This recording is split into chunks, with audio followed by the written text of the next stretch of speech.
This rusted out hull behind me is all that's left of the most dramatic rescue operation ever attempted on the Niagara River. This is the story of the Scow.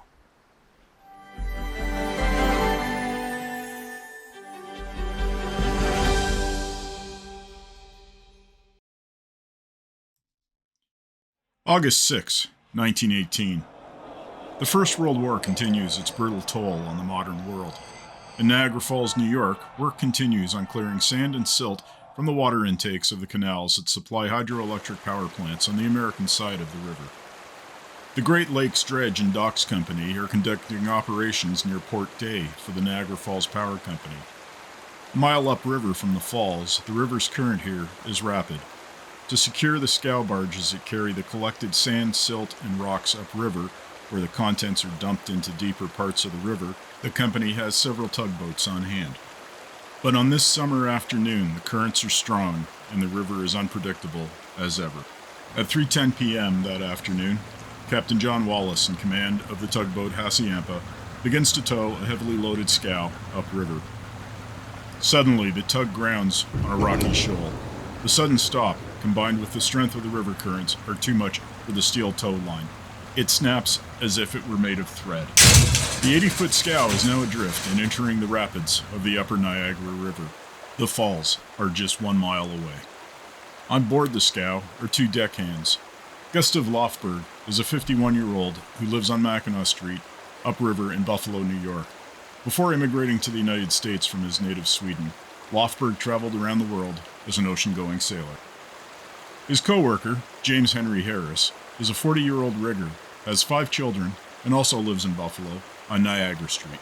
Captain Wallace, realizing the peril the men on the scow were in, and not able to clear the Hassayampa from the shoal, orders a whistle to continuously sound to alert the other tugboats in the area of the emergency. Almost immediately, Captain Enos White on board the Meyer and Captain Charles Smith on the Kinch turn their boats and attempt to intercept the scow. Rome Coddington, the superintendent of the Niagara Power Company, witnesses the events from the shore. He quickly contacts the fire departments of Niagara Falls, Ontario, and New York, as well as the Coast Guard stations located in Buffalo and Fort Niagara. The tugboats Meyer and Kinch put in a valiant effort to rescue the men, yet the river currents are too strong. Soon they risk floundering on the shoals, or worse, being washed downriver to the precipice of the falls. They turn back, only to save themselves. Despite the weight of the scow, it quickly picks up speed and is propelled into the western channel of the river, towards the Horseshoe Falls. Harris, the non-sailor of the two, begins to panic. He shouts to Lofberg, "Look, we're going over the falls! We're lost!" The old Swede, who has sailed the seas since his teenage years, stays calm and attempts to reassure the younger man. "Well, we had only got to die once." There is much speculation as to what happened next, but given Lofberg's history upon the seas and Harris's lack of experience, it is fair to think that Lofberg takes charge. It is reported that the men worked the winch to open the false bottom of the barge in hope of flooding the cargo hold and running the scow aground. It is also said they released the anchor. What we are sure of is that the scow runs aground on a shoal, only 2,500 feet from the edge of the Horseshoe Falls, 1.25 miles from where they started. It is with great fortune that they not only stopped, but that the location they run aground is only 700 feet from, and almost perpendicular to, the Toronto Power Generating Station on the Canadian shore. Word has spread along the Canadian side. The fire department arrives on the scene at Toronto Power, and with it, a crowd in the hundreds. As Toronto Power is critical infrastructure during the war, it is protected by soldiers. They keep the onlookers away from the station, but the crowd soon moves to the banks of the river to catch the unfolding spectacle. From this vantage point, the 2 men on the scow could be seen from the shore.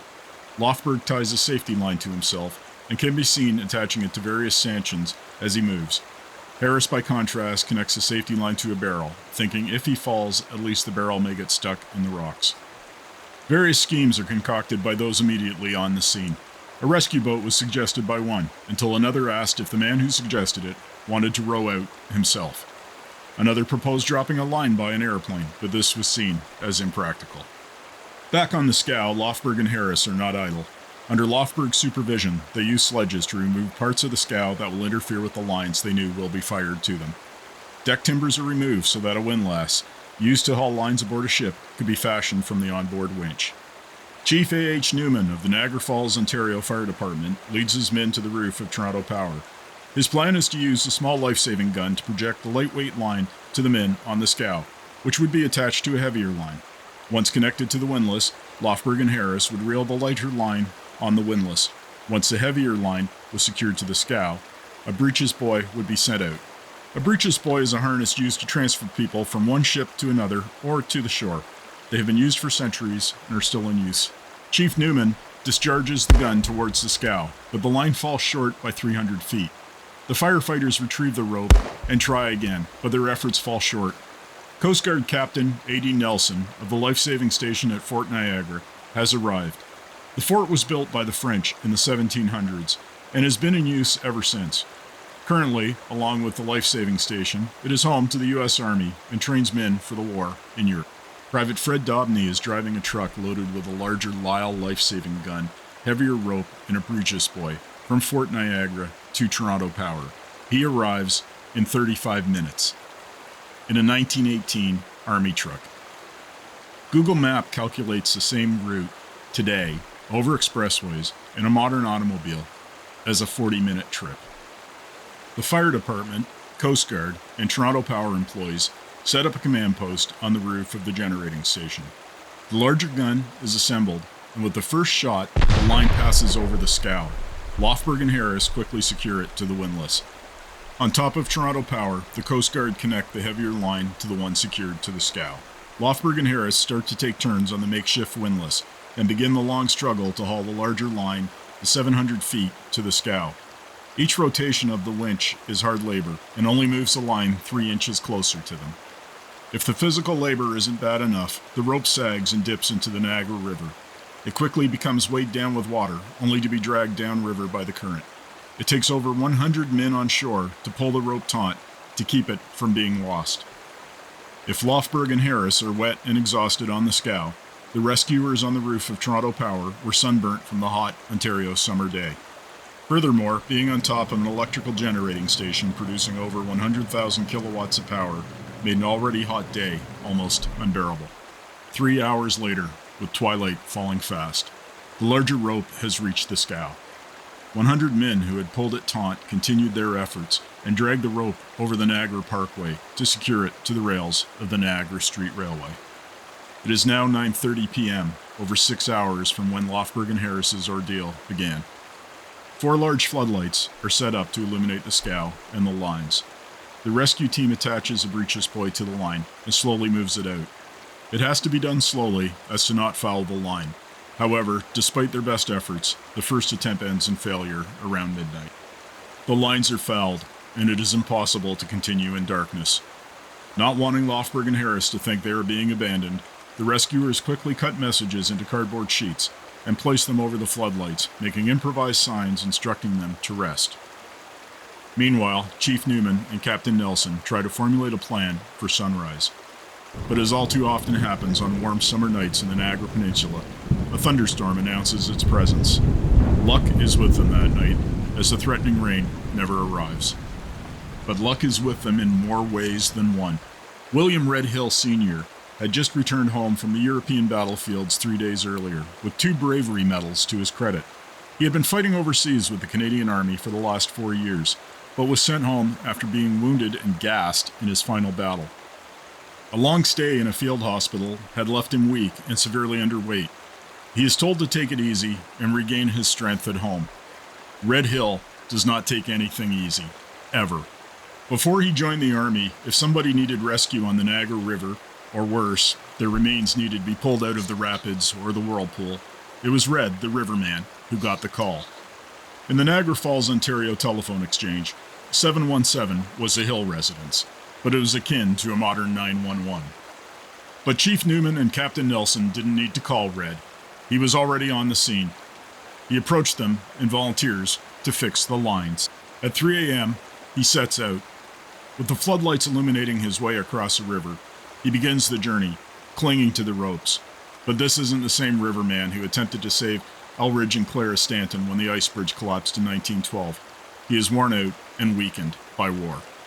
But that doesn't stop Red. He works the lines for an hour, but to no avail. He climbs back to shore, determined to return. After a brief rest, he goes back out at 6 a.m., August 7th. Hand over hand, he crosses the line. All the while, his wife and children stand by to witness his bravery.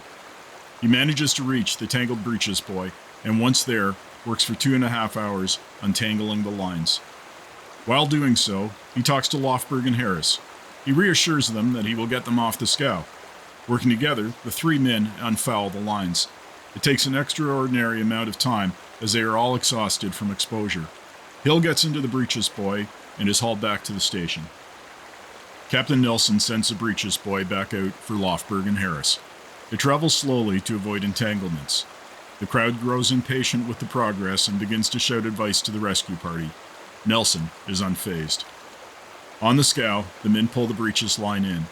Lofberg insists repeatedly that Harris will cross first. Perhaps it is Lofberg's age, or the fact he is an experienced mariner, or maybe it is because he is a bachelor and Harris has children. Despite Harris's protests, he reluctantly seats himself with Lofberg's help in the breeches buoy. Several times, the rope sags so low that Harris is submerged in the turbulent waters of the Niagara River. By 9 o'clock, he is on the dry roof of Toronto Power. A cheer goes up from the crowd below. The rescue team tries to tend to Harris, but he isn't having it. Instead, he returns to the roof's wall to look for Lofberg, unwilling to leave him. He is eventually convinced to take a taxi to the Cataract Hotel, but once there, refuses to eat or sleep until Lofberg arrives. Meanwhile, the breeches buoy makes a trip back to the scow. Lofberg waits patiently, and once it arrives, he decides that instead of sitting in the buoy as Harris had, he stands on the seat. After witnessing Harris's soaked trip, he decides to take this approach to the crossing, and in doing so, keeps his feet dry. Lofberg's crossing is made quickly compared to Harris's. Red Hill, who was on a secondary roof on the powerhouse, is the first to welcome him. When Lofberg gets onto the roof of Toronto Power, cheers erupt. It is now 9:50 a.m. The old sailor looks battered. Those that know him said he appears to have aged 10 years overnight. His dark locks are now white.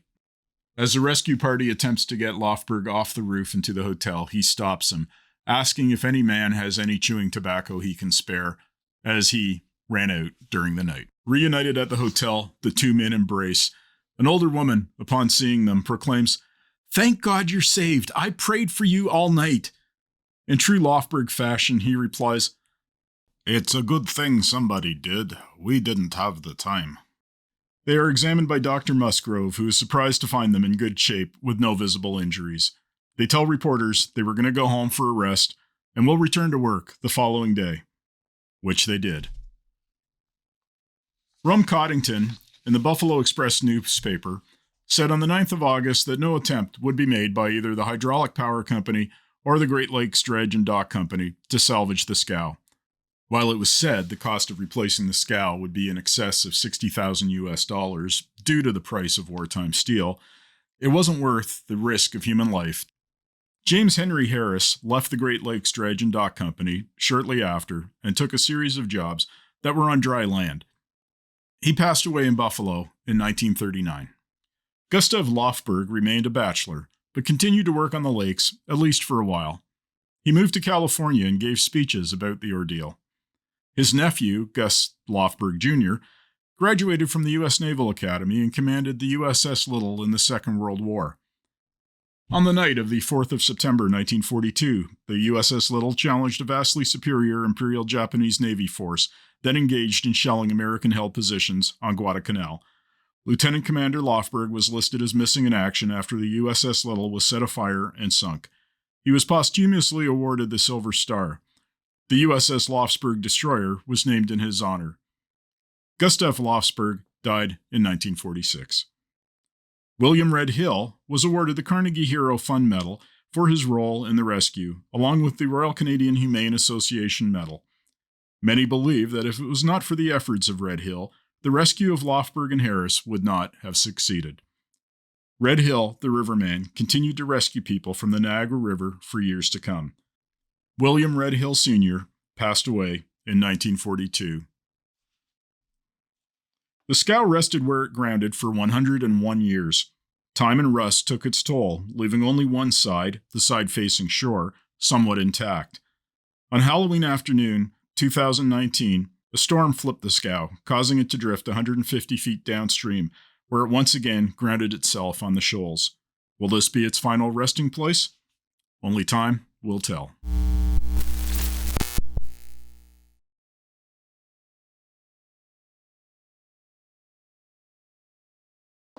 Okay, this morning I got up and thought I have to get down here, do the bumper for this video where I say, what side is it going on? It's going on this side. So click like, subscribe, and ring the bell for future notifications.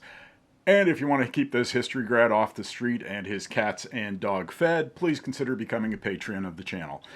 So while I'm doing that, I'm rendering things. It takes a lot of time. So I went on Facebook and found a link to a St. Catharines newspaper story that says this.